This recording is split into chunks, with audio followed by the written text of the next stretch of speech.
2 မိနစ်စပြီးတော့မှတ်လိုက်ပါပြီဗျာ ကစားဘာဖြစ်လို့3ခနဲ့အကျိုးပေးရတယ် တောင်းကလေးကိုဟိုးအရင်နေ့ကကြိုက်နေတက်ခဲ့တာ အရင်နေ့က3ခန်းကိုကြိုက်တာ အရင်နေ့ကကြိုက်ခဲ့တဲ့တောင်းကလေးကကျွန်တော်ဘဝအတွက်အဆူအကောင်ကိုအမြဲဝေဖန်ပေးတဲ့ခဏမလို့ပါ ဒီလည်း3ခန်းနဲ့မယ် အဲ့ဒါအနုပညာအလုံးနဲ့ပတ်သက်ပြီးတော့ဒီ3ခန်းကအဲ့လိုမျိုးဟိုကန်ကောင်းစေတာလားအဲ့လိုလား ဟုတ်ပါတယ် အဲ့တော့တကူတော့ခွေ3ခွေရှိပြီပေါ့ထွက်တာ အဲ့ဒါတော့ကျွန်တော်မပြောတတ်ဘူး ဒါလည်းတိုက်ဆိုင်တာဖြစ်နိုင်တယ်ဒါဖြစ်နိုင်တယ် အဲ့တော့ဆိုတာကျတော့အဓိကဘာဆိုတော့ rock ဆိုတာလားအဲ့လိုမျိုး pop လေးတွေဆိုတာများလားဘယ်လိုမျိုးတွေဆိုတာများလဲ ကျွန်တော်ကဂီတအကုန်လုံးချစ်ပါတယ် အဲ့လိုပြောအောင်လေတခုဆုံးရွေး ခုဘာကို main ဆိုတာဘာဆို ကျွန်တော်ဆိုတာတော့အများကြီးဆိုတယ်မြန်မာသားလေးဆိုတယ် မြန်မာတန်လဲဆိုရယ် ရပင်းလေးလည်းကျွန်တော်တစ်ခါတလေစင်ပေါ်မဟုတ်ဘူးရင်တော့ရက်ကွက်ထဲရွတ်တယ် အဲ့ဆိုခုဘိုက်တော့ရွတ်ပြပါလား ရွတ်ပြပါလား အဲ့ဒါဆိုဘာရွတ်ရင်ကောင်းမလဲ ခက်တဲ့ရှိရရွတ်ပေါ့စိတ်တဲ့ရှိရရွတ် ဒီဖွဲ့တွေအကြောင်းရွတ်လိုက်ပေါ့ โอเค ပြန်ကဒီဖွဲ့တွေအကြောင်းလို့ပြောရလေလှဲ့နော် ဘောလုံးကန်မှုလေလို့ပြောရင်နော်ဘောလုံးကကွင်းကြီးလားကွင်းသေးလား အိမ်ခွင်းတယ် အိမ်ကွင်းတော့တူတူကန်လို့မရဘူးလေကို ကျွန်တော်ကအဝေးဒီမှာကန်မှုတယ် ဟမ် ရက်ကွက်ထဲမှာလည်းကန်မှုတယ် မို့ ကျောင်းပွဲမှာလည်းကန်မှုတယ် ကိုထုံးနဲ့ဟိုတပတ်တော့အတူတူကန်မှုလေလို့ပြောရလို့လေအတူတူကန်မှုလေပြောရလို့ ဟုတ်လား ကွင်းကြီးလားကွင်းသေးလား ကွင်းလက် ဟာကွင်းလက် ကိုပိုင်းဆိုင်ပေါ့ကွင်းလက်တော့မရှိဘူးလေအဲ့ဒါမကန်ဘူးပေါ့ရှောက်ပြောတာပေါ့ ကန်မှုတယ် ကန်မှုတယ်နော်ပြင်းမနာနှစ်ကျိတ်ချစ်စုဖျားပွဲတော့ကားတစ်စီးနဲ့အတူတူဖြောပေးခဲ့ဘူးတယ်မလား အဲ့ဒါကကျွန်တော်ကိုထိုးနဲ့လည်းဆိုခဲ့တယ်တခြားလူတွေနဲ့လည်းဆိုခဲ့တယ် တကြံတော်တော်များများအတူတူဖြတ်တန်းမှုတယ်မလားကျွန်တော်တို့တွေဖြောပေးလို့ရင်းနဲ့ တခြားတော့ရက်ကွက်ထဲမှာရေတွေပတ်တာပဲကျွန်တော်တို့ ရက်ဖို့ဖြောပေးမှတ်တယ်မှာပြောဖြောပေးမှတ်တယ်မှာ ကျွန်တော်အုံးလက်မန်းတက်သွားတယ် ရှောင်းပြင်းမေးကြအောင် အေးကက်ဆက်ရောတာ ညာ ရော့စတာကြီးကလေမခိုင်လေးတို့နဲ့အသက်တူရွယ်တူပဲမလား ပြောလိုက်မနိုင်ပြော မတိမ်မရိမ့်ပါ ဘသူကကြီးတာလဲပြောဘသူကကြီးတာလဲ ထိတ်နေမှာမတိမ်မရိမ့်လေ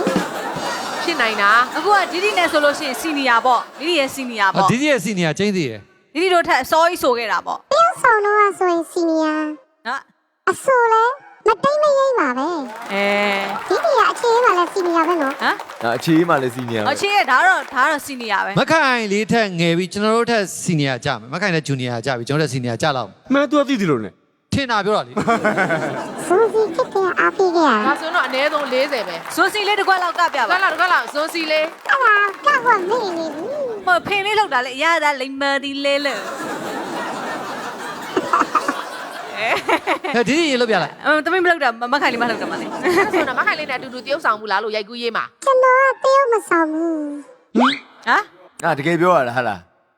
အဲ့တော့တယောက်ဆောင်မှာစီနီယာဆိုဒီ အဲ့လိုပြောသွား အချင်းနေမှာပဲတယောက်ဆောင်ဘူးလား ကိုတချင်းကိုတေးဥဆောင်တာသဘောပါပြီသဘောပါပြီ တခါတလေအဲ့လိုမျိုးတယောက်ဆောင်ခေါ်ရင်တော့လေဆောင်နေတာပေါ့ မင်းသမီးနဲ့တွဲကျင်လို့လား ဟုတ်ဘူး အဲ့တော့မခိုင်လေးနဲ့အနုပညာလို့ဘာမှမလုပ်ဘူးပေါ့အဲ့လိုလား ဟုတ်ကဲ့မလုပ်ဘူးပါ စက္ကန့်30 ဒီနဲ့ရောဒီမေးလီ ဒီဒီနဲ့ဘာလို့ဘူးလဲ ဘာလုပ်ဘူးလဲပြောဒီနေ့နဲ့ တစ်ချက်တူတူတွဲဆိုဘူးလားဘုံထဲမှာတူတူဆိုဘူးလားရှိုးဘက်တစ်ခွဲထဲမှာတူတူဆိုဘူးလား ဘာလုပ်ဘူးလဲသူနဲ့ငါစိတ်ညစ်လာတယ် ဒီနေ့ကမဆိုဘူးဆုံဘူးတယ် ရှိုးဘက်တူစုံဘူးလား ဆုံဘူးတယ် နောက်ဆုံးတစ်ခွဲစုံတာဘယ်မှာလဲ ဒီနေ့ဗတဲ့ရှိုးမှာဆုံဘူးတယ် ဟမ်မ ဖက်ဒေးရှိုးမှာဆိုဘူးတယ်ရှောက်ပြောနေ ကျွန်တော်နဲ့ပတ်သက်ဘူးလား ပတ်သက်ဘူးတယ်တဲ့ ဖြိုးဝဲဆိုနဲ့ဆက်ဆက်ဘူးတယ် ကိုဖြိုးနဲ့ရေးစားလို့ပဲလေကိုဖြိုးနဲ့ကျွန်တော်နဲ့ ဟိုက်ကြီးသားလူပဲ ဘသူရသွားလဲအဲ့တော့လူတော့ဘသူရသွားလဲ ကိုဖြိုးကတာတာပေါ့ အေးဆရာကြီးပဲ ခင်ဗျာကျွန်တော်အဲ့တော့ကြည့်ပြီးကျွန်တော်ထိုးထည့်လိုက်တာမလားခင်ဗျာအဲ့တော့ခင်ဗျာရပါခင်ဗျာကျွန်တော်စီထိုးထည့်လိုက်တာမလား